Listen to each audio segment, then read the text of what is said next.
भुवनेश्वर शंख भवन रे 80तम स्वाधीनता दिवस पालित हो जाइछि। विरोधी दल नेता तथा बीजेडी सभापति नवीन पट्टनायक मुख्य अतिथि भावे जोगदे जातीय पताका उत्तोलन करथिले।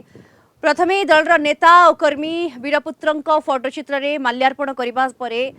वंदे उत्कल जननी गान करथिले। ए अवसर रे देशर और राज्यर बरपुत्र मानक स्वाधीनता संग्राम रे अवदान को स्मरण करा सहित सेमानक बलिदान को मने पकाइथिले। बीजेडी नेता और कर्मी जातिर जनक महात्मा गांधी और अन्य बरपुत्र जो स्वप्न देखिथिले ताको साकार करबा दिगरे सरकार काम करंतु बोली कहिसंती बीजेडी उपसभापति देवी मिश्र।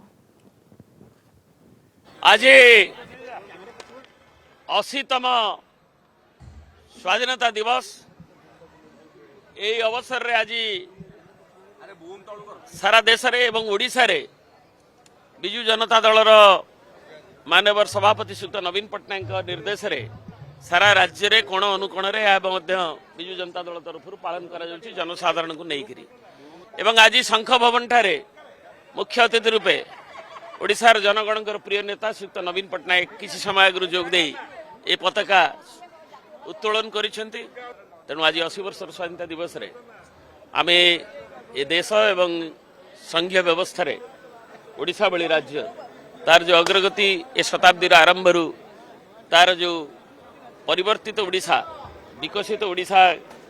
एवं उन्नतिर रास्ता रे ओडिशा विभिन्न क्षेत्र रे जो नवीन बाबू को नेतृत्व रे हेतला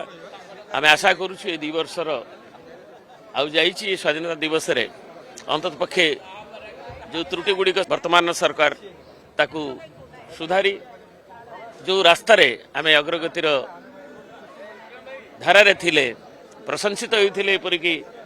ओडिशार अग्रगतिर धारा को आगु नेबे एवं साधारण लोक मुहरे हस फुटेबा पई जा गांधीजी जातिर जनक जहाँ तांकर थिला स्वप्न एवं कार्यक्रम ताकू स्वाधीनता संग्रामी मानकर जो बलिदान